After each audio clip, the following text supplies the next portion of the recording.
വളരെ വ്യക്തമായി കൃഷ്ണൻ പറയും, യം ഖിന വ്യതയന്തേ തേ പുരുഷം പുരുഷർഷഭ സമദുഃഖ സുഖം ധീരം സോമൃതത്വായ കൽപ്പതേ. സമദുഃഖ സുഖം ധീരം. സുഖദുഃഖങ്ങളെയൊക്കെ ബാലൻസ് ചെയ്ത ധീരന്മാര്, അതായത് ഏത് ദുഃഖത്തിൽ നിന്നും പുറത്തു കടക്കാൻ കഴിയുന്ന ധീരന്മാര് അമൃതത്വായ കൽപ്പതേ, അമൃതത്വം പ്രാപിക്കുന്നു എന്നാ പറയുന്നത്. അമൃതത്വം എന്ന് പറഞ്ഞാൽ ഈശ്വരൻ, പൂർണ്ണത എന്നർത്ഥം. പൂർണ്ണതയെ പ്രാപിക്കുന്നു. അവർ പ്രാർത്ഥിക്കുകയല്ല ചെയ്യുന്നത്, അവര് ഈശ്വരനെ പറയൂ പ്രാപിക്കുന്നു. അതുകൊണ്ട് ഈ 3 വിഡ്ഢിത്തങ്ങൾ നിങ്ങൾ മാറ്റണേ. ഒന്ന്, കാണുക, തൊഴുക, പ്രാർത്ഥിക്കുക എന്നുള്ളത് മാറ്റി അതിനെ റീപ്ലേസ് ചെയ്യണം. നിങ്ങൾ അറിയുക, അർപ്പിക്കുക, അനുഭവിക്കുക, അങ്ങനെയാക്കി മാറ്റും. ഇതാണ് കൃഷ്ണൻ നിങ്ങളെ പഠിപ്പിക്കുന്നത്. എന്തൊക്കെയാണ്? അറിയുക, അർപ്പിക്കുക, അനുഭവിക്കുക. അത് നിങ്ങൾക്ക് ചെയ്യണമെന്നുണ്ടെങ്കിൽ നിങ്ങളുടെ ആ വിഡ്ഢിത്തം കുറേ ഒഴിവാക്കണം. അത്ര എളുപ്പമൊന്നുമല്ല ഈ വിഡ്ഢിത്തം ഒഴിവാക്കൽ. ഞാൻ പലയിടത്തും പറഞ്ഞതാണ്, എന്നാലും അനുഭവമായതുകൊണ്ടൊന്നും നിങ്ങളോട് പറയാണ്. ഒരു 8 വർഷം 6 വർഷത്തിന് മുമ്പാണ്, കൃത്യം എനിക്ക് ഓർമ്മയില്ല, ഞാൻ കൈലാസത്തിൽ പോയ സമയത്ത് അവിടെ ഈ കൈലാസ പർവ്വതം കുറച്ചുകൂടി അടുത്ത് കാണാൻ പറ്റുന്നൊരു സ്ഥലമുണ്ട്, അഷ്ടപത്ത് എന്ന് പറയും. ബേസ് ക്യാമ്പിൽ നിന്ന് കുറച്ച് വാഹനത്തിൽ പോകണം. അപ്പോൾ എൻ്റെ കൂടെയുള്ളവരൊക്കെ വളരെ എക്സൈറ്റഡ് ആയി, കാരണം തൊട്ടടുത്ത് കൈലാസപർവ്വതം കാണാൻ പറ്റുക എന്നൊക്കെ പറഞ്ഞാൽ ഭയങ്കര എക്സൈറ്റ്മെൻറ്റിൽ അവരിയ്ക്കുമ്പോൾ എനിക്ക് അതിലേറെ എക്സൈറ്റ്മെൻറ്റ് ബാത്റൂമിൽ പോകാൻ. ഞാൻ ഇവരോട് പറഞ്ഞു, നിങ്ങൾ വേണ്ടത്ര പ്രാർത്ഥിക്കൂ, കാരണം എനിക്ക് ഉറപ്പുണ്ട് അവിടെ ശിവനില്ല എന്നുള്ളത്. ഞാൻ ആ ധൈര്യത്തിൽ തന്നെയാണ് പോയത്. അതുകൊണ്ട് നിങ്ങളൊക്കെ എന്താ വെച്ചാൽ പറയേ പ്രാർത്ഥിക്കുകയൊക്കെ ചെയ്തോളൂ, ഞാൻ ഇപ്പോൾ വരാമെന്ന് പറഞ്ഞിട്ട് അവരൊക്കെ പിടിച്ചിരുത്തി. അവിടെയാണെങ്കിൽ ബാത്റൂമിൽ പോകാൻ അത്ര സൗകര്യമൊന്നും കാണാത്തതുകൊണ്ട് ഇതൊരു കയറ്റമാണ്. അവിടെ നിന്ന് നേരെ ഞാനൊരു 1.5 കിലോമീറ്റർ താഴോട്ട് ഇറങ്ങിയിട്ടുണ്ടാവുന്ന എൻ്റെ ഓർമ്മ. അവിടെ വലിയൊരു പാറയുടെ സൈഡിൽ പോയി ഞാൻ ബാത്റൂമിലൊക്കെ പോയി. ഞാൻ ബാത്റൂമിലൊക്കെ പോയി കുറച്ച് കഴിഞ്ഞ് തിരിഞ്ഞു നോക്കുമ്പോണ്ട് ഒരു 19 പേര് എൻ്റെ ആ ഒരു ഭാഗത്തേക്ക് ലൈനായിട്ട് നിൽക്കണു. ഈശ്വര, ഇനി ഇവരും ബാത്റൂമിൽ പോകാനാണല്ലോ, അതും കൂടുതൽ ലേഡീസാണ്. അപ്പം ഞാൻ ചോദിച്ചു, നിങ്ങളെന്തിനാണ് ഇങ്ങോട്ട് വന്നതെന്ന്.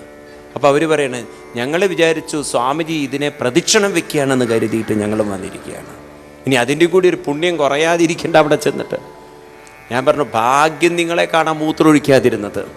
കാരണം നിങ്ങൾ വിചാരിക്കും അവിടെ മൂത്രമൊഴിച്ചാൽ അതും പുണ്യമാണ്, ശിവൻ അവിടെ മൂത്രമൊഴിച്ചിട്ടുണ്ടെന്ന് വിചാരിച്ച് നിങ്ങൾ മൂത്രമൊഴിക്കും. ഇതാണ് നമ്മളെപ്പോഴും ഉണ്ടല്ലോ, അനുകരണമാണ്.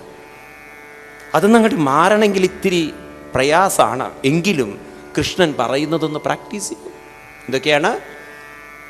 അറിയണം, അർപ്പിക്കണം. ഈ ശ്ലോകം നിങ്ങൾ മനഃപ്പാഠം പഠിച്ചേ പറ്റുള്ളൂ. ഗീതയിൽ 11-ാം അധ്യായത്തിൽ 54-ാം ശ്ലോകം, സോ ഇമ്പോർട്ടൻറ്റ്. 2 ശ്ലോകങ്ങൾ ഞാൻ നിങ്ങളെ കൊണ്ട് ബൈ ഹാർട്ട് പഠിപ്പിക്കുക, 3 ശ്ലോകങ്ങൾ ഇത്രയും പഠിപ്പിക്കുള്ളൂ.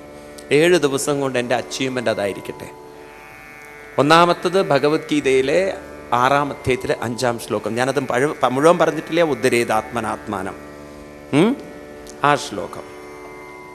രണ്ടാമത്തത് 11-ാം അധ്യായത്തിലെ 54-ാം ശ്ലോകം. ഇത് നിങ്ങൾ മറക്കരുത്, കൃഷ്ണൻ്റെ വലിയൊരു സന്ദേശമാണ്. കൃഷ്ണൻ പറയും, ഭക്ത്യാ ത്വനന്യയാ ശക്യ അഹമേവം വിദോർജുന ജ്ഞാതും ദ്രഷ്ടും ച തത്വേന പ്രവേഷ്ടും ച പരന്തപ. ജ്ഞാതും എന്ന് പറഞ്ഞാൽ അറിയൂ എന്നാണ്.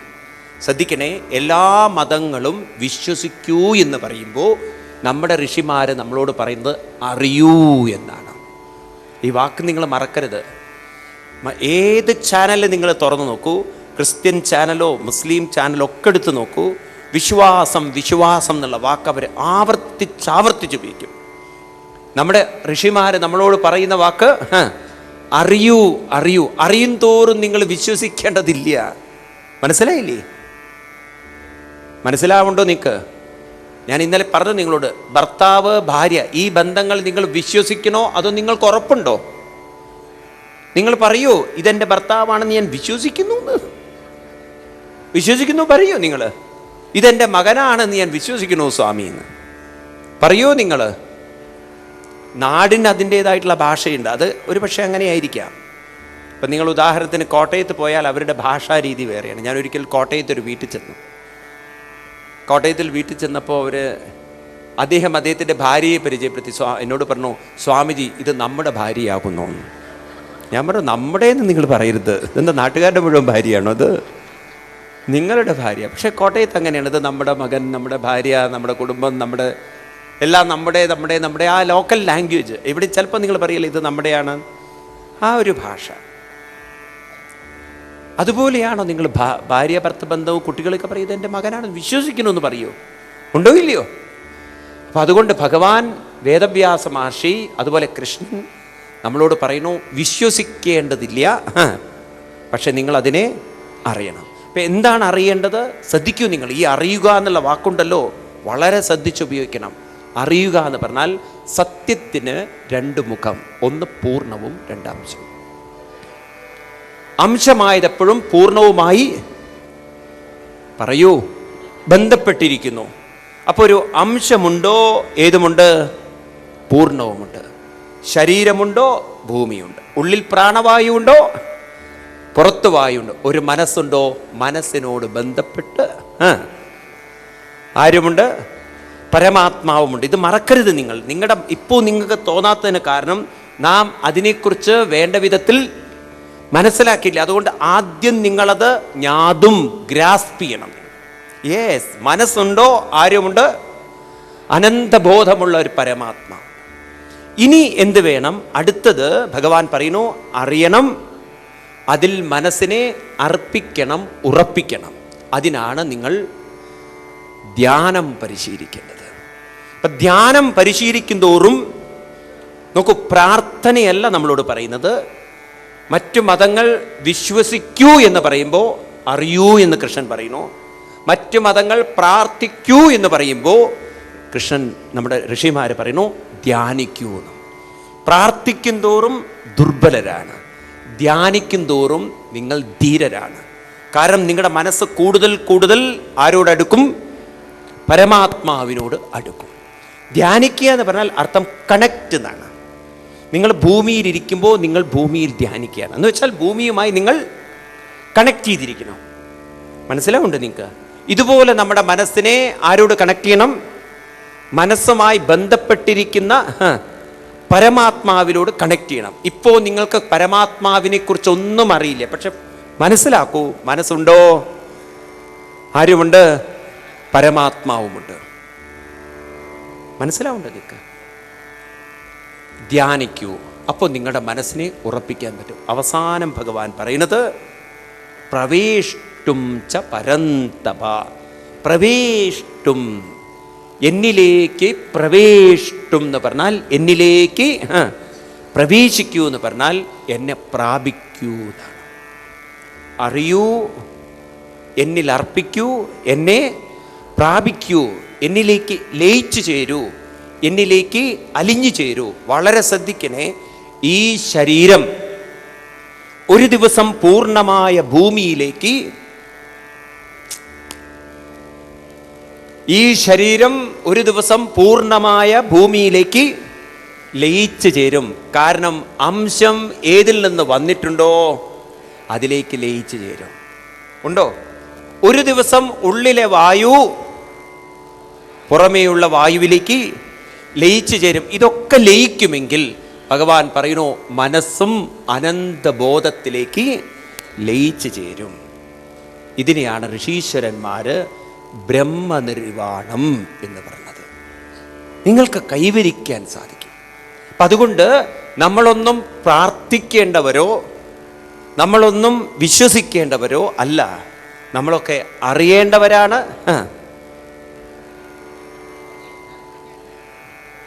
അറിയേണ്ടവരാണ്, മനസ്സിനെ അർപ്പിക്കേണ്ടവരാണ്, അവസാനം അനുഭവിക്കേണ്ടവന് പ്രാപിക്കേണ്ടവരാണ്.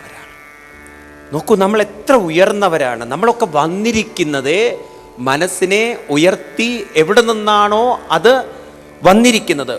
ഒരു കടലിൽ നിന്നും ഉത്ഭവിച്ച തിരമാല തിരിച്ച് ആപൂര്യമാണം അജലപ്രതിഷ്ഠം സമുദ്രമാവ പ്രവിശന്തി യദ്വത് തദ്വത് കാമായം പ്രവിശന്തി സർവേ സശാന്തിമാപ്നോതി ന കാമകാമീ ഏഷാ ബ്രാഹ്മീ സ്ഥിതി പാർത്ഥ നൈനാം പ്രാപ്യ വിമുഹ്യതി സ്ഥിത്വാ സ്യാമന്തകാലീപി ബ്രഹ്മനിർവാണമൃച്ഛതി. എത്ര എത്ര ശ്ലോകങ്ങൾ!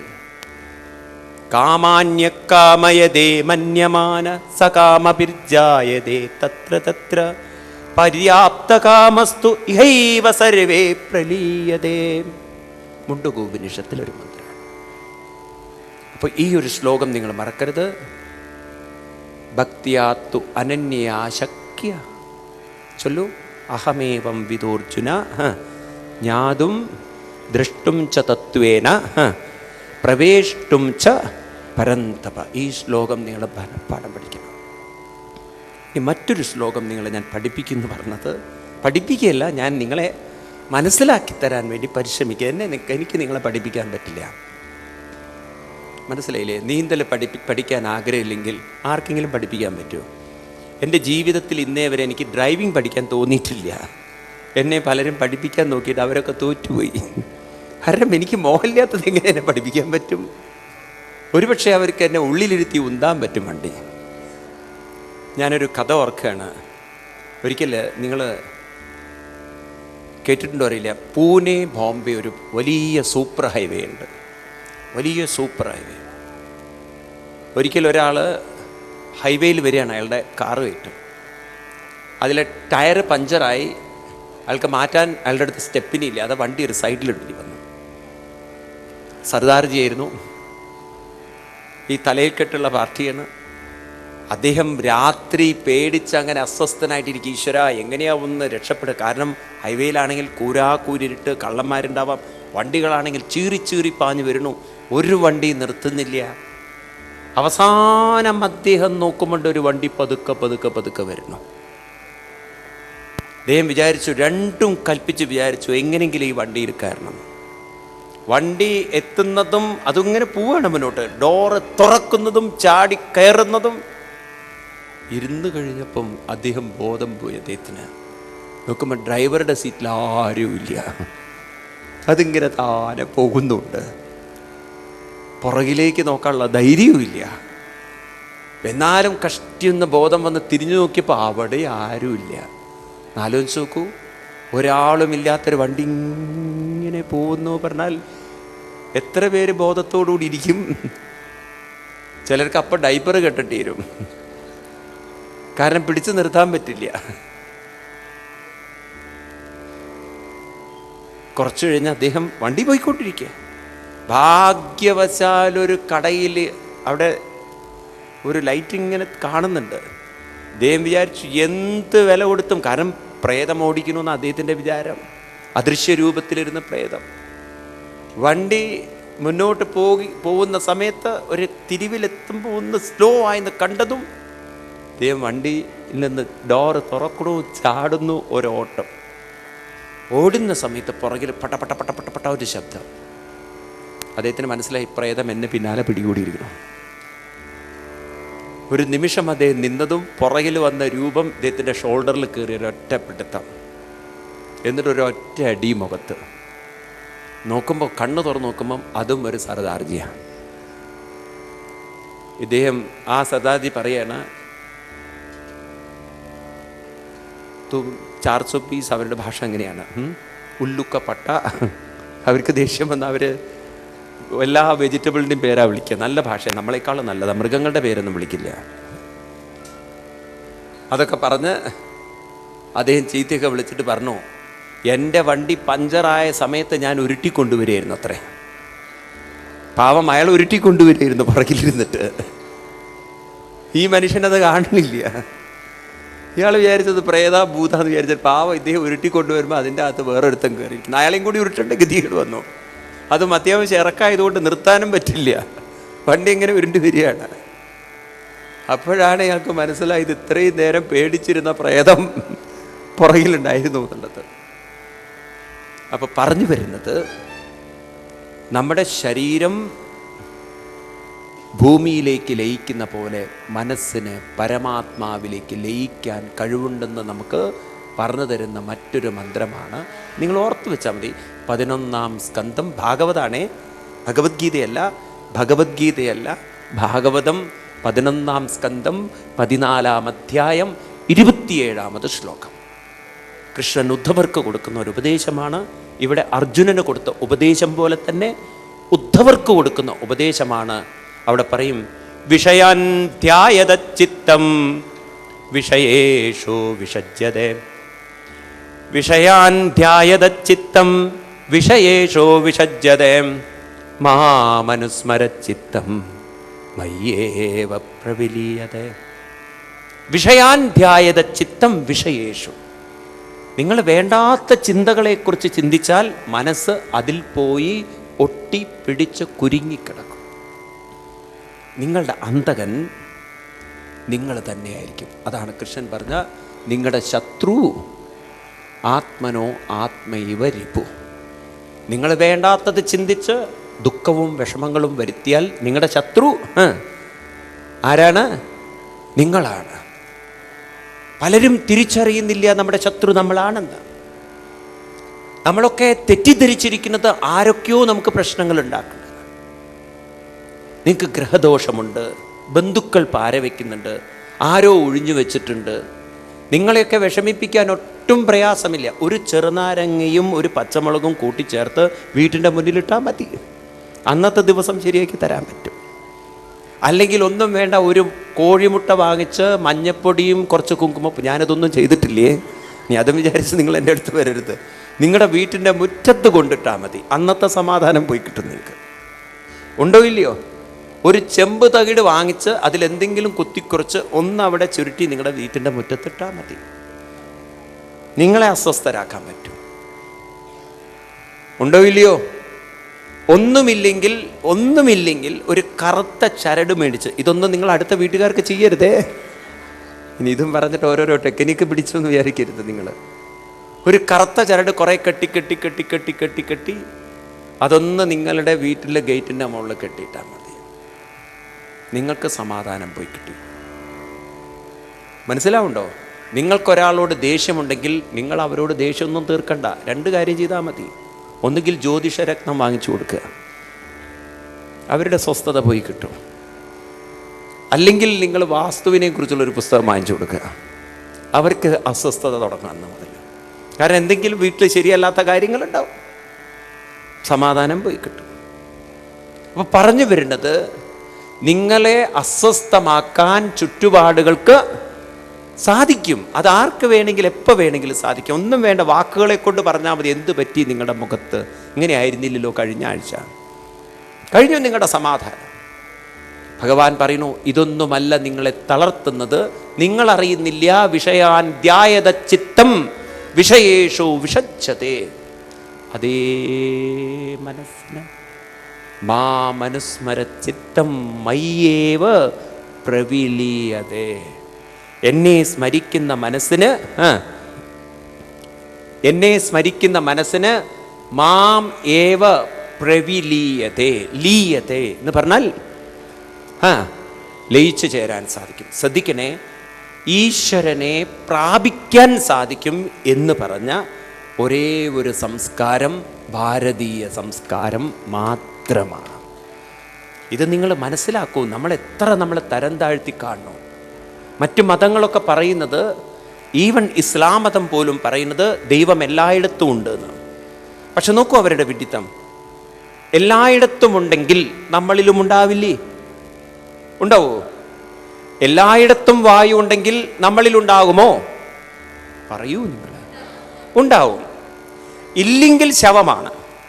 ജീവനുണ്ടോ? നമ്മളിലുണ്ടാവണം. ഉണ്ടോ ഇല്ലയോ?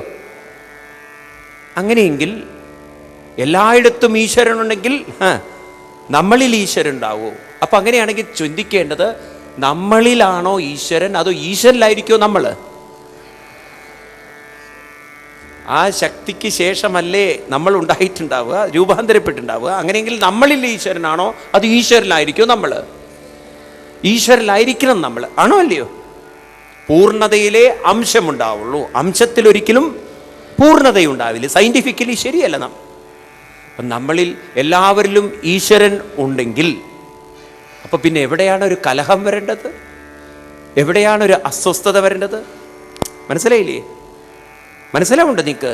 ഇതല്ല അവർ പഠിപ്പിക്കുന്നത്. അവരിൽ ഈശ്വരനില്ല, ബാക്കി എല്ലായിടത്തും ഈശ്വരനുണ്ട്. അതെന്ത് മതമാണ് എനിക്ക് മനസ്സിലായി. എന്നിട്ട് രണ്ടാമതൊരു തെറ്റ് അവർ പറഞ്ഞ് പ്രചരിപ്പിക്കുന്നത് ഈശ്വരൻ അപ്പോഴും എവിടെയോ ഉണ്ട് എന്നാണ്. ഇവിടെ എന്ത് ചെയ്താലും ഈശ്വരൻ അവിടെ അവാർഡ് കൊടുക്കത്രേ, റിവാർഡ് കൊടുക്കത്രേ. ഇതാണ് ക്രിസ്ത്യൻസും പ്രചരിപ്പിച്ചുകൊണ്ടിരിക്കുന്നത്. നിങ്ങൾ നോക്കൂ അവരുടെ ചാനലുകളൊക്കെ.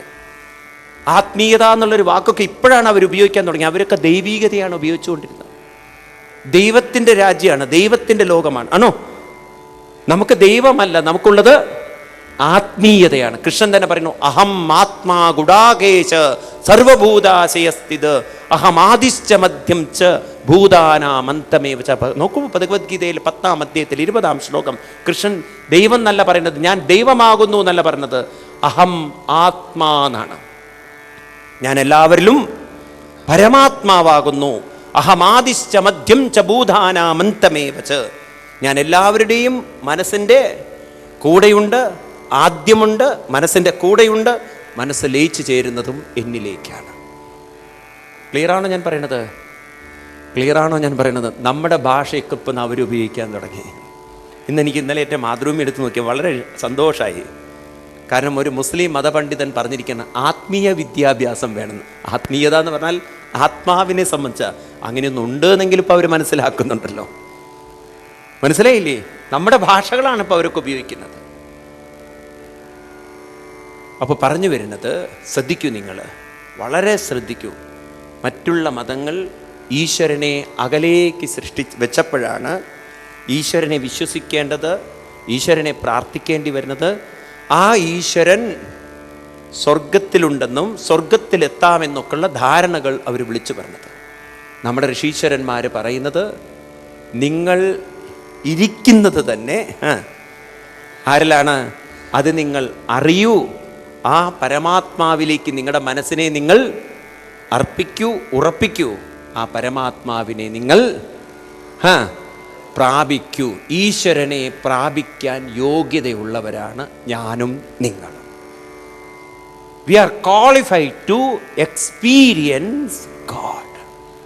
അതുകൊണ്ട് ഉപനിഷത്ത് നിങ്ങളെ വിളിക്കുന്നത്, വേദം നിങ്ങളെ വിളിക്കുന്നത്, ഋഗ്വേദം നിങ്ങളെ വിളിക്കുന്നത് ശൃണ്വന്തു അമൃതസ്യ പൂരുഷ. ശൃണ്വന്തു, കേൾക്കൂ, അമൃതത്വം അനുഭവിക്കാൻ യോഗ്യരായിട്ടുള്ളവരെ. മനസ്സിലാവുണ്ടോ? അപ്പം എൻ്റെ ഒരു ചോദ്യം നിങ്ങളോട് ഇതാണ്. ഈശ്വരനെ പ്രാപിക്കാൻ യോഗ്യമായൊരു മനസ്സ് നമുക്കുണ്ടെങ്കിൽ നമുക്കൊന്ന് പരിശ്രമിച്ചുകൂടെ? താല്പര്യമുണ്ടോ? നിങ്ങൾക്ക് ഉണ്ടോ ഇല്ലയോ? അങ്ങനെ താല്പര്യമുണ്ടെങ്കിൽ നിങ്ങൾ 2 കാര്യങ്ങൾ ചെയ്തേ പറ്റൂ. ഒന്ന്, സത്സംഗത്തിലൂടെ അറിവുറപ്പിക്കണം, ധ്യാനത്തിലൂടെ ആകർഷണം വർദ്ധിപ്പിക്കണം. എങ്കിലേ ഈ പറയുന്ന കാര്യം നമുക്ക് അനുഭവപ്പെടുള്ളൂ. സത്സംഗവും ധ്യാനവും, ഇതാണ് നമ്മുടെ സംസ്കാരം. ഈവൻ ക്ഷേത്രങ്ങൾ പോലും വെച്ചിരിക്കുന്നത് സത്സംഗത്തിലും ധ്യാനത്തിലുമാണ്. അതുകൊണ്ട് ഈ പറയുന്നത് എഴുതി വെക്കണേ. ക്ഷേത്രം നമ്മളൊക്കെ ഇന്നൊക്കെ തെറ്റിദ്ധരിച്ചു ആളുകൾ. ക്ഷേത്രം എന്ന് പറഞ്ഞാൽ ഇതൊക്കെ നിങ്ങൾ മറ്റുള്ളവർക്ക് പറഞ്ഞു കൊടുക്കാൻ വേണ്ടിയിട്ടാണ് എഴുതി വെക്കാൻ പറയുന്നത്, നിങ്ങൾക്ക് വേണ്ടിയിട്ടല്ല. കാരണം നമ്മൾ അല്ലെങ്കിൽ മറന്നു പോകും. അത് 5 കാര്യങ്ങൾക്കാണ് ക്ഷേത്രം വെച്ചത്. തന്ത്രശാസ്ത്രപ്രകാരം ആചാര്യ തപസ ആമ്നായ ജപേന നിയമേന ജപേന നിയമേന ഉത്സവേന അന്നദാനേന ക്ഷേത്രം അഭിവൃദ്ധിസ്തു പഞ്ചത. പഞ്ചത എന്ന് പറഞ്ഞാൽ 5 കാര്യത്തിനാണ് ക്ഷേത്രം വെച്ചിരിക്കുന്നത്. അപ്പം എന്തിനൊക്കെയാണ് ക്ഷേത്രം വെച്ചിരിക്കുന്നത്? ആദ്യം നമുക്ക് തല തിരിഞ്ഞ് വായിക്കാം. അറബികളെ പോലെ. അറബികളൊക്കെ നമ്മൾ ലെഫ്റ്റിൽ നിന്ന് നമ്മൾ റൈറ്റിലേക്ക് വായിക്കുമ്പോൾ അവരൊക്കെ റൈറ്റിൽ നിന്ന് ലെഫ്റ്റിലേക്ക് വായിക്കും. അതുകൊണ്ട് പണ്ടൊരു സോപ്പ് കമ്പനിക്ക് അപകടം പറ്റി. ഇവിടുന്ന് സർഫ് അയച്ചു സൗദി അറേബ്യയിലേക്ക്. അപ്പോൾ അവർ ടി വിയിൽ കൊടുക്കാൻ 4 ആഡും കൊടുത്തു. ആഡ് ഇതാണ് ടി വിയിൽ കൊടുക്കേണ്ടത്. ഒന്നാമത്തത് നല്ല എന്താ പറയുക, ഒരു വൃത്തികെട്ട ഷർട്ട്, ചളിയും എല്ലാം പഠിച്ചൊരു ഷർട്ട്, അത് സർഫ് കലക്കിയ വെള്ളത്തിലേക്ക് മുക്കുന്നു എന്നുള്ളത് രണ്ടാമത്തത്. അതൊന്ന് പുറത്ത് എടുക്കുന്നു, നല്ല വെള്ള ഷർട്ട്. നാലാമത്തെ സർഫിൻ്റെ പരസ്യം. ഒരു ലോട്ട് മുഴുവൻ അങ്ങോട്ട് അയച്ചു സർഫ്. അത് പോയതുപോലെ തിരിച്ചു വന്നു. കമ്പനി എക്സിക്യൂട്ടീവ് ഡയറക്ടർ അതിനെക്കുറിച്ച് ചർച്ച ചെയ്തപ്പോൾ മനസ്സിലായി ഈ സൗദി അറേബ്യയിൽ എന്ത് പറ്റി ചോദിച്ചു കഴിഞ്ഞാൽ അവരൊക്കെ ലെഫ്റ്റിൽ നിന്ന് റൈറ്റിലേക്ക് വായിക്കുന്നവരല്ലോ, റൈറ്റിൽ നിന്ന് ലെഫ്റ്റിലേക്കാണ്. അതുകൊണ്ട് ആഡ് കൊടുത്തപ്പോൾ എന്തായി, ആദ്യം സർഫ്, രണ്ടാമത് നല്ല വെളുത്തൊരു ഷർട്ട്, മൂന്നാമത് അത് സർഫ് കലക്കിയ വെള്ളത്തിലേക്ക് എടുക്കണു, നാലാമത് വൃത്തികെട്ടൊരു സാധനം പുറത്തു വരുന്നു. ആരെങ്കിലും വാങ്ങിക്കുമോ സാധനം? ഇതുപോലെ നമ്മളിവിടുന്ന് തലതിരിഞ്ഞൊന്ന് വായിക്കാം. ഒരു ക്ഷേത്രത്തിലുണ്ടല്ലോ, സാധാരണ ആളുകളെ ആകർഷിക്കാൻ ഏറ്റവും ശക്തിയുള്ള ഒന്നാണ് അന്നദാനേന. അതുകൊണ്ട് പലരും സപ്താഹം ഉച്ചയ്ക്ക് കഴിക്കാൻ പോകും. അവർ എങ്ങടാ പോണ? സപ്താഹം കഴിക്കാൻ പോവുകയാണ്. എന്തോ ഇവിടെ നല്ലൊരു മാറ്റം ഞാൻ കാണുന്നുണ്ട്. ഇവിടെ സപ്താഹം കേൾക്കാൻ വരുന്നവരെയാണ് കൂടുതൽ കാണുന്നത്. ഈ പാലക്കാട് തൃശ്ശൂർ ജില്ലയുണ്ടല്ലോ, അനുഗ്രഹീത ജില്ലയാണ്. ഞാൻ തമാശയല്ല പറയുന്നത്. നിങ്ങൾ വിചാരിക്കേണ്ട ഞാൻ 7 ദിവസം അങ്ങനെ പറയുന്ന, സത്യം പറയാണ്. തിരുവനന്തപുരത്ത് ആരോ പറയായിരുന്നോ, അവിടെയും വ്യത്യാസമൊന്നുമില്ല. ഇപ്പോൾ കുറേ ആളുകൾ ഇതൊക്കെ പഠിക്കാൻ വേണ്ടി വരുന്നുണ്ട്. തിരുവനന്തപുരത്ത് ഞാൻ ആറ്റുകാലിൽ പടുത്ത കാലത്ത് പോവുകയുണ്ടായി. എങ്കിലും ആരോ പറയായിരുന്നു, ഒരിക്കലും ഒരു സ്ഥലത്തെ സപ്താഹത്തിന് അവർ വിളിച്ചു പറയായിരുന്നു അത്രേ, ഭക്തജനങ്ങളുടെ പ്രത്യേക ശ്രദ്ധയ്ക്ക് ഇവിടെ വെച്ച് നടത്തുന്ന മഹാ അന്നദാനത്തോടനുബന്ധിച്ച് നടത്തുന്ന സപ്താഹയജ്ഞത്തിലേക്ക് എല്ലാവരെയും ഞങ്ങൾ സാദരം ക്ഷണിക്കണമെന്ന്. എന്ന് പറഞ്ഞാലേ 10 പേര് വരുള്ളൂ. അപ്പം അതിനാണ് കൂടുതൽ പ്രാധാന്യം കൊടുത്തിരിക്കുന്നത്. മഹാ അന്നദാനത്തോടനുബന്ധിച്ച് നടത്തുന്ന സപ്താഹം. സപ്താഹം എന്നുള്ള ചെറുതാ, അത് ജീവാത്മാവാണ്. അന്നദാനം എന്നുള്ളത് പരമാത്മാവാണ്, അത് പൂർണ്ണമാണ്. അത് വിളിച്ചു പറയുന്നത് രസമാണ്. ഇപ്പോൾ കഴിഞ്ഞ ദിവസം ആരോ പറയായിരുന്നു, ശബരിമലയിൽ പോയി വന്ന ഒരാൾ, അവിടെ ശബരിമലയിൽ മാളികപ്പുറത്തമ്മ ദേവിയുടെ അവിടെ നിന്ന് അനൗൺസ്മെൻറ്റ് വരെയായിരുന്നു അത്രേ, പൊട്ടിത്തെറിയുടെ വക്കിൽ നിൽക്കുന്ന കുടുംബ ബന്ധങ്ങളെ കൂട്ടിയോജിപ്പിക്കാൻ മാളികപ്പുറത്തമ്മയ്ക്ക് വലിയ വെടി വഴിപാടായി ചെയ്യുമെന്ന്. എന്താ നോക്കൂ അവതരണം! പൊട്ടിത്തെറിയുടെ വക്കിൽ നിൽക്കുന്ന കുടുംബ ബന്ധങ്ങൾ കൂട്ടിയോജിപ്പിക്കാൻ. തമാശയല്ല. പോയവരോട് ചോദിച്ചു നോക്കുക അങ്ങനെ ഒരു അനൗൺസ്മെൻ്റ് ഉണ്ടോ എന്ന്. അപ്പം മാളികപ്പുറത്തമ്മയുടെ അവിടെ പൊട്ടിക്കുമ്പോൾ ഈ പൊട്ടിത്തെറി പൂർണ്ണമാവുകയാണോ എന്ന് പറയും, മനസ്സിലാവണില്ല. ഇതുപോലെ ഇവിടെ ആദ്യം സാധാരണ മനസ്സിനെ ആകർഷിക്കാൻ എളുപ്പമായൊരു സാധനം അന്നദാനം. അന്നദാനം എന്ന് പറയുമ്പോൾ എല്ലാവരും എത്തി. അതും 3 വിഭവം ഉണ്ടെന്ന് പറഞ്ഞാൽ പ്രത്യേകിച്ച് എത്തും. രുക്മിണീ സ്വയംവരത്തിന് പ്രത്യേകിച്ച്, കാരണം അന്ന് പായസവും കൂടിയും കിട്ടും. എന്താ നോക്കൂ, നിങ്ങളെപ്പോലെ ഇത്ര സുകൃതികൾ വേറെയില്ല. കാരണം കേരളത്തിൽ ജനിക്കാൻ ഭാഗ്യം ചെയ്യണം. ഞാൻ മറ്റേ ഇതിൻ്റെ കാര്യമല്ല പറയുന്നത്. കാരണം ഒരു ആളും പട്ടിണി പിടിച്ച് ചാവേണ്ട കാര്യമില്ല, പ്രത്യേകിച്ച് പാലക്കാട് ജില്ലയിൽ. കാരണം ഒരു അമ്പലത്തിൽ കഴിഞ്ഞാൽ അടുത്ത സപ്താഹം, അടുത്ത അമ്പലത്തിൽ, അത് കഴിഞ്ഞാൽ അടുത്ത സപ്താഹം, അടുത്ത സപ്താഹം. എവിടെ പോയാലും ഇത് കിട്ടാതിരിക്കില്ല. ആരെങ്കിലും പട്ടിണി പിടിച്ച് ചാവിടുമെങ്കിൽ അവൻ കുഴിമടിയനായിരിക്കണം. കാരണം ഏതെങ്കിലും ക്ഷേത്രത്തിൽ പോയാൽ കിട്ടാതിരിക്കില്ല. മനസ്സിലാവുണ്ടോ നിങ്ങൾക്ക്? അല്ല, ശരിയല്ലേ ഞാൻ പറയുന്നത്? ദാരിദ്ര്യം ഒരാൾക്കുണ്ട് എന്ന് പറഞ്ഞാൽ അയാൾ മഹാദരിദ്രവാസിനിയായിരിക്കണം. മനസ്സിലാക്കും. ഏതായാലും അന്നദാനം, അന്നദാനത്തിൽ നിന്നും മനസ്സിനെ അടുത്ത ലെവലിലേക്ക് ഉയർത്തണം. അതാണ് ഉത്സവം എന്ന് പറയുന്നത്.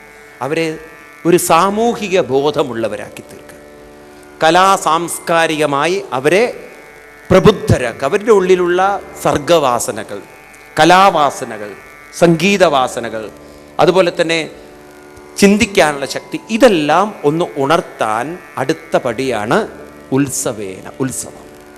ഇപ്പം നോക്കൂ, നേരത്തെ വയറായിരുന്നു, ഇപ്പോൾ അത് മനസ്സിൻ്റെ കഴിവുകളിലേക്ക് ഒരു പടി ഉയർത്തി. അവിടെ നിന്നും അടുത്ത പടിയിലേക്ക് ഉയർത്തണം. അതാണ് നിയമേന ജപേന. എല്ലാവരും ഒന്നിച്ചു ചേർന്ന് ജപിക്കൂ എന്നാണ് പറഞ്ഞിരിക്കുന്നത്. ക്ഷേത്ര സംസ്കാരത്തിൽ പ്രാർത്ഥനയല്ല ഉള്ളത്, ജപേന നിയമേന. നിയമപ്രകാരം ജപിക്കൂ എന്ന് പറഞ്ഞാൽ എല്ലാവരും തോന്നിയതുപോലെ ജപിക്കാതെ എല്ലാവരും ഒന്നിച്ച് ജപിക്കുക. അതിനെയാണ് സങ്കീർത്തനം എന്ന് പറയുന്നത്, നാമസങ്കീർത്തനം. മനസ്സിലാവുണ്ടോ നിങ്ങൾക്ക്? അപ്പോൾ ഒരു പടിയും കൂടെ ഉയർന്നു, ആത്മീയമായി ഒരു ലേശം ബോധമുണ്ടാക്കി. നാലാമത്തതാണ് ആമ്നായ. ആമ്നം എന്ന് പറഞ്ഞാൽ സത്സംഗം എന്നർത്ഥം. അവിടെയാണ് ഭഗവത്ഗീതയും ഭാഗവതവും ഒക്കെ പഠനം എന്ന് പറയുന്നത്. ആരെങ്കിലും ഇതൊക്കെ ഒന്ന് പഠിപ്പിച്ചു കൊടുക്കുക. അപ്പം ക്ഷേത്രത്തിൽ ഇത് ഉണ്ടാവണം എന്നാണ് ആമ്നായ. ആമ്നം എന്ന് പറഞ്ഞാൽ വേദം എന്നാണ് പൊതുവെ അർത്ഥം. അപ്പം ഇവിടെ നമ്മൾ വൈദിക ഗ്രന്ഥങ്ങളൊക്കെ പറഞ്ഞു കൊടുക്കുന്ന സത്സംഗങ്ങളും ഉണ്ടാവണം. അപ്പം നോക്കൂ, നാമജപത്തിൽ നിന്നും വീണ്ടും ഒരു പടി ഉയർന്നു. അവസാനത്തതാണ് തപസ്സ, ആചാര്യ തപസ്സ. ആരായിത്തീരണം? ധ്യാനത്തിലൂടെ ആചാര്യന്മാരായിത്തീരണം. ധ്യാനത്തിലൂടെ ആചാര്യൻ എന്ന് പറഞ്ഞു കഴിഞ്ഞാൽ ധ്യാനത്തിലൂടെ ഈ പറഞ്ഞതിനെ അനുഭവിക്കുന്നവരായിത്തീരണം. നിങ്ങൾ ആ പരമാത്മാവിൽ എത്തുന്നവരായിത്തീരണം. മനസ്സിലാവണ്ടേ നിങ്ങൾക്ക്? അപ്പം അങ്ങനെ അന്നദാനത്തിൽ നിന്നും എവിടെ എത്തിച്ചു? പരമാത്മാവിൽ പടിപടിയായി എത്തിക്കാൻ വേണ്ടിയിട്ടാണ് ക്ഷേത്ര സംസ്കാരങ്ങൾ വച്ചിരിക്കുന്നത്. എത്ര പേരത് മനസ്സിലാക്കിയിട്ട്? ഋഷീശ്വരന്മാർക്ക് വാക്കുകൾ പഴച്ചിട്ടില്ല, നമ്മളതിനെ മനസ്സിലാക്കിയെടുത്തേ പഴച്ചിട്ടുള്ളൂ. പോട്ടെ. അപ്പോൾ ഇങ്ങനെ മനസ്സിൻ്റെ കൂടെ അനന്തമായ ആരുണ്ട്? ബോധശക്തി. ഈ ബോധശക്തിയാണ് പരമാത്മാവ്, ഈശ്വരൻ എന്നൊക്കെ വിളിക്കുന്നത്. അപ്പം എന്തുകൊണ്ടാണ് ഈശ്വരൻ എന്ന് വിളിച്ചതെന്ന് വെച്ച് കഴിഞ്ഞാൽ, ഈശ്വരൻ എന്നുള്ളതിനും അർത്ഥമുണ്ട്. ഞാൻ പലപ്പോഴും നിങ്ങളോട് പറഞ്ഞിട്ടുണ്ടാവും. ഈ എന്നതിന് മനസ്സെന്നും, ശ്വ എന്നതിന് ശ്വാസമെന്നും, രാ എന്നതിന് ചൂടെന്നും. ഇത് മൂന്നും ശരീരത്തിൽ പ്രിസർവ് ചെയ്യുന്ന, നിലനിർത്തുന്ന ആ ശക്തി, ചൈതന്യത്തെ ആണ് ഈശ്വരൻ എന്ന് പറയുമ്പോൾ, ഈശ്വരൻ ഒരു വ്യക്തിയല്ല. ഈശ്വരൻ എന്നത് അനന്ത ബോധ ശക്തി, പൂർണ്ണമായ ശക്തി. അതിലാണ് നമ്മൾ ഓരോരുത്തരും പറയൂ നിൽക്കുന്നതെങ്കിൽ, ഈശ്വരൻ ഒന്നെന്ന് പറയുന്നതാണോ ശരി? ഈശ്വരൻ എല്ലായിടത്തുമാണെന്നാണോ പറയുന്നത് ശരി? അതോ 33 കോടി ബോധങ്ങളുണ്ടെന്ന് പറയുന്നതാണോ ശരി? അതോ എല്ലാ മനസ്സും ഒരേ ഈശ്വരനിലെന്ന് പറയുന്നതാണോ ശരി? ഇതാണ് തത്വമസി എന്ന് പറയുന്നത്. അതുകൊണ്ട് നമുക്ക് 33 കോടി ദൈവങ്ങളല്ല, 33 കോടി ഗുരുക്കന്മാരുണ്ട്. നിങ്ങൾ ദൈവം എന്നുള്ള വാക്കിന് ബോധം നർത്തെടുക്കണം. അപ്പം 33 കോടി ബോധങ്ങളുണ്ടാവുമോ? നമ്മളിപ്പോൾ ഇവിടെ 10,000 പേരിയ്ക്കുന്നുണ്ട്. ഈ 5000 പേർക്ക് 5000 ബോധമുണ്ടാവുമോ? ഉണ്ടാകുമോ ഇല്ലയോ? നമ്മുടെയൊക്കെ മനസ്സിൽ വ്യത്യസ്ത ചിന്തകൾ ഉണ്ടാവാം, പക്ഷെ വ്യത്യസ്ത ബോധമുണ്ടാവുമോ? ഉണ്ടാകുമോ? ബോധമെല്ലാവർക്കും. നോക്കൂ, ചീത്ത മനസ്സായാലും നല്ല മനസ്സായാലും, ചിലർ പറയും എനിക്ക് എൻ്റെ മനസ്സ് ശരിയല്ല എന്ന് ബോധമുണ്ട്, ചിലർ പറയണു എനിക്കതിനെക്കുറിച്ച് നല്ല ബോധമുണ്ട് എന്നെല്ലാവരും പറയുമ്പോൾ ബോധമെല്ലാവരിലും ഒന്നാണ്. അപ്പം 33 കോടി ബോധങ്ങളുണ്ടെന്ന് പറയുന്നത് തെറ്റല്ലേ? ശരിയാണോ ഞാൻ പറയുന്നത്? നിങ്ങൾ ആ രൂപത്തിലേക്ക് നോക്കുന്നതാണ് പ്രശ്നം. അപ്പം നമുക്ക് 33 കോടി ദൈവങ്ങളല്ല ഉള്ളത്, 33 കോടി പറയൂ ഗുരുക്കന്മാർ. അതാണ് നമ്മളെ ഋഷീശ്വരന്മാർ നമ്മളെ പഠിപ്പിച്ചത്.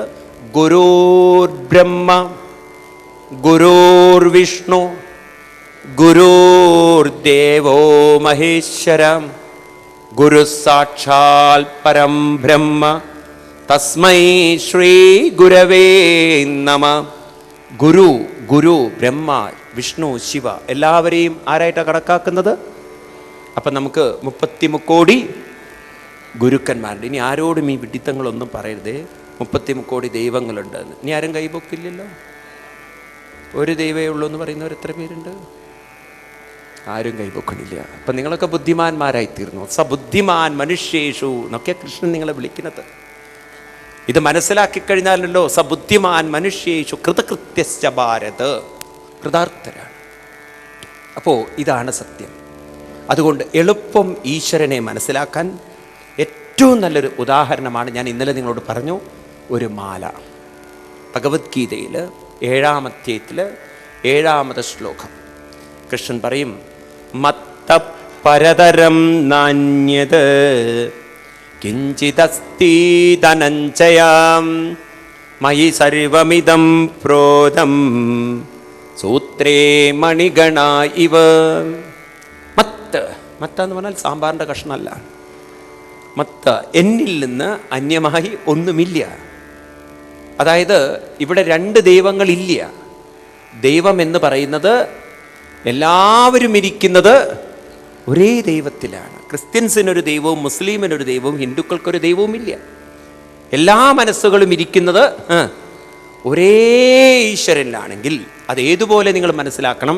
വ്യത്യസ്ത പൂക്കൾ കോർത്തിരിക്കുന്നത് പറയൂ ഒരേ നൂലിലാണ്. നിങ്ങളൊരു ഇവിടെ നിങ്ങളുടെ മുന്നിൽ തൂക്കിയിട്ടുള്ള പൂക്കൾ ഇത് നിങ്ങൾ മറക്കരുതേ. അതിൽ മഞ്ഞപ്പൂക്കളെ നിങ്ങൾ ഹിന്ദു ആയിട്ട് എടുത്തോളൂ, പച്ചപ്പൂക്കളെ നിങ്ങൾ മുസ്ലിം ആയിട്ടെടുത്തോളൂ. അതുപോലെ വേറെ വല്ല നിറമുണ്ടോ എന്ന് എനിക്കറിയില്ല. വെളുത്ത നിറമുണ്ട്, കാരണം ക്രിസ്ത്യൻസിൻ്റെയൊക്കെ വേഷം എപ്പോഴും വെളുപ്പാണല്ലോ. അതിന് നിങ്ങൾ ക്രിസ്ത്യാനിയൊക്കെ എടുത്തോളൂ. ഈ മനസ്സുകളൊക്കെ കോർത്തിരിക്കുന്ന നൂല് ഒരേ നൂലാണെങ്കിൽ എന്തിനിവിടെ കലഹിക്കണം? എന്തിനിവിടെ ബഹളം ഉണ്ടാക്കണം? മനസ്സിലായില്ലേ? ഇത് നമുക്കേ പറഞ്ഞു കൊടുക്കാൻ സാധിക്കുകയുള്ളൂ. കാരണം നമ്മുടെ ദൈവം സ്വർഗത്തിലല്ല. നമുക്കേ പറഞ്ഞു കൊടുക്കാൻ സാധിക്കുകയുള്ളൂ. കാരണം നമ്മളെ മാത്രമേ തത്വമസി എന്ന് ഋഷീശ്വരന്മാർ പഠിപ്പിച്ചിട്ടുള്ളൂ. പക്ഷേ നമുക്കത് പറഞ്ഞു കൊടുക്കാൻ സാധ്യമല്ല. കാരണം നമ്മൾ പൊട്ടന്മാരായിപ്പോയി, നമ്മളിതൊന്നും പഠിച്ചില്ല. അതുകൊണ്ട് നമ്മളെ വിഡ്ഢികളാക്കാൻ മറ്റുള്ളവർക്ക് സാധിക്കുന്നു. മനസ്സിലാവുണ്ടോ നിങ്ങൾക്ക്? മനസ്സിലാവുണ്ടോ നിങ്ങൾക്ക്? നിങ്ങളുടെയൊക്കെ മനസ്സ് അനന്തമായ ഈശ്വര ശക്തിയിലാണ് ഇരിക്കുന്നതെന്ന് നിങ്ങൾക്ക് ബോധ്യം വന്നാൽ അതിനെ പുറത്തന്വേഷിക്കേണ്ട, ഉള്ളിലുണ്ടെന്ന ബോധ്യത്തോടെ അതിൽ മനസ്സർപ്പിച്ച് അതിലേക്കൊന്ന് മനസ്സിനെ ഉയർത്തി പ്രാപിക്കാൻ പരിശ്രമിക്കുകയല്ലേ വേണ്ടത്. ഈ ജന്മം നിങ്ങൾ ദുഃഖിക്കുകയില്ല. പക്ഷേ എന്ത് ചെയ്യാം? കുങ്കുമത്തിൻ്റെ ഗന്ധമറിയാതെ കുങ്കുമം ചുമക്കുന്ന ഗർദ്ധവം പോലെയായിപ്പോയി. ഉള്ളിലുണ്ട്, പക്ഷേ അറിയുന്നില്ല. ഒരു ക്ഷേത്രത്തിൻ്റെ ആൽത്തറയിൽ ഒരു യാചകൻ കൈനീട്ടി യാചിക്കും.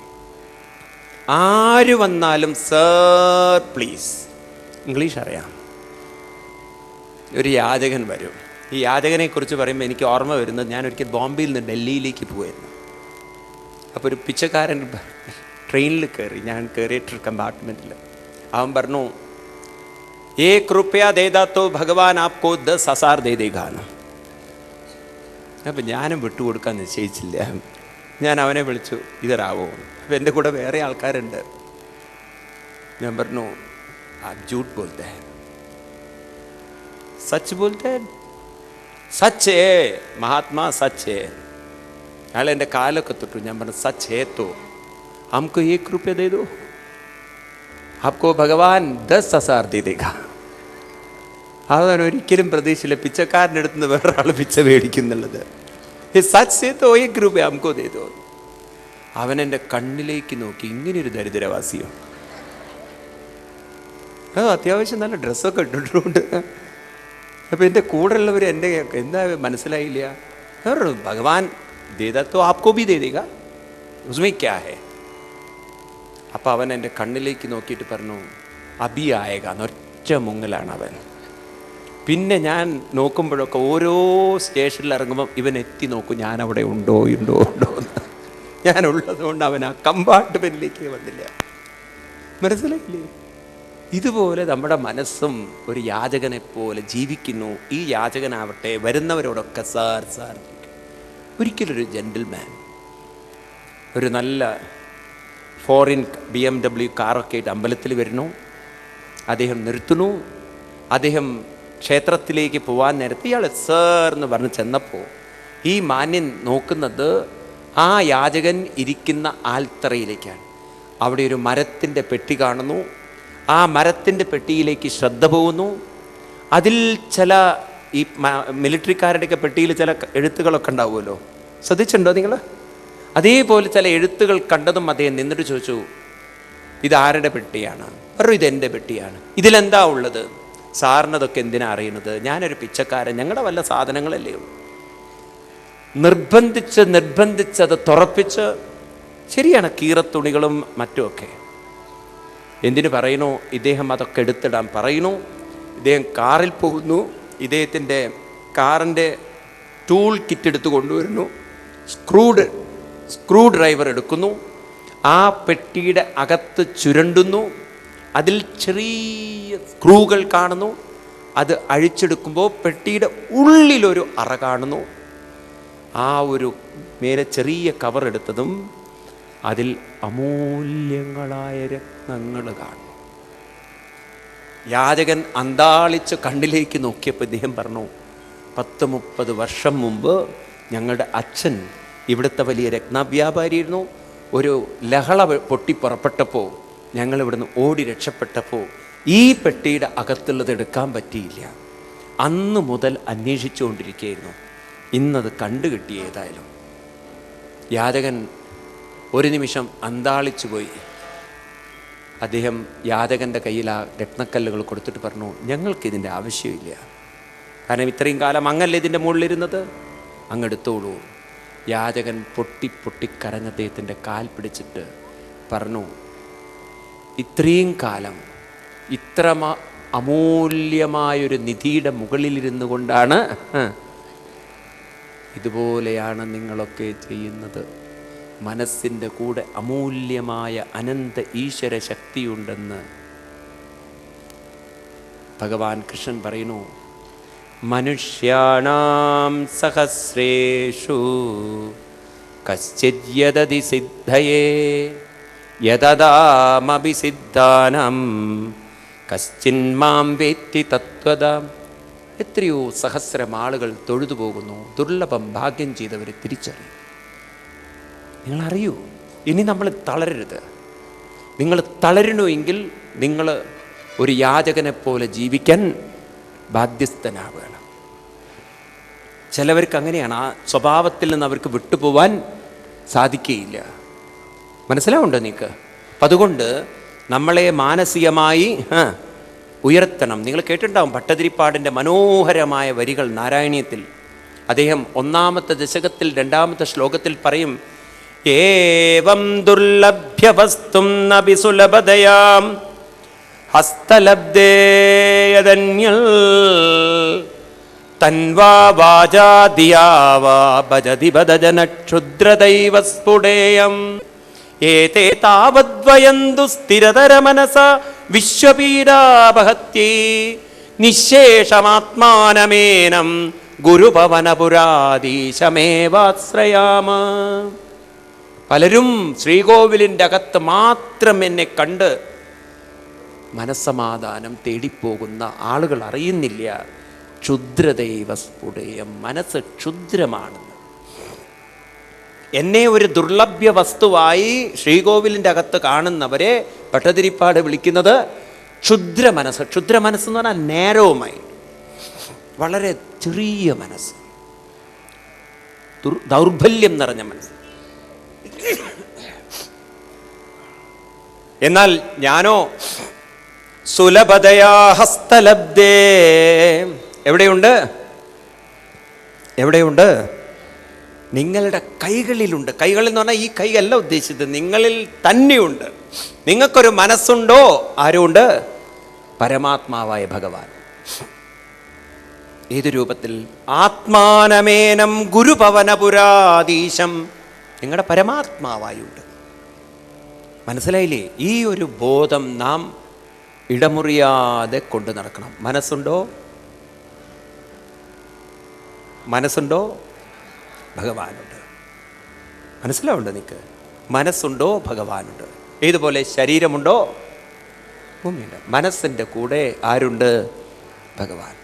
പക്ഷേ നമുക്കത് പെട്ടെന്ന് ഗ്രഹിക്കാൻ പറ്റാത്തത് കൊണ്ട് നമ്മുടെ ഋഷീശ്വരന്മാർ പറഞ്ഞു, ഒരു കാര്യം ചെയ്യൂ, ഭാവനയിലൂടെ ഒരു രൂപം ഉപാസന ചെയ്ത് അങ്ങനെ പടിപടിയായി അതിലേക്ക് ലയിച്ചു ചേരും. നോക്കൂ, അപ്പോൾ ഋഷീശ്വരന്മാർ നമ്മളെ ഒരു കൈവിട്ട് പോവല്ല ചെയ്യുന്നത്, നമുക്ക് പ്രാപിക്കേണ്ട ഒന്നിലേക്ക് നമ്മളെ പടിപടിയായി ഉയർത്തുകയാണ്. അപ്പം ആ ഒരു തലത്തിലേക്ക് മനസ്സിനെ ഉയർത്തി ജീവിത പ്രതിസന്ധികളെ തരണം ചെയ്ത ഒരു കൂട്ടം മഹാന്മാരുടെ കഥകളാണ് ശ്രീമദ് ഭാഗവതത്തിന് പറഞ്ഞു തരാം. ഇത്രയും നിങ്ങൾക്ക് മനസ്സിലായാൽ ഭാഗവതം പഠിക്കാൻ എളുപ്പമായി. മനസ്സിലായില്ലേ? അതുകൊണ്ട് ഭാഗവതത്തിൽ ആദ്യം അവതരിപ്പിക്കുന്ന കഥാപാത്രം പാഞ്ചാലിയാണ്. പാഞ്ചാലിയിൽ നിന്നാണ് തുടങ്ങുന്നത് തന്നെ ഭാഗവതം.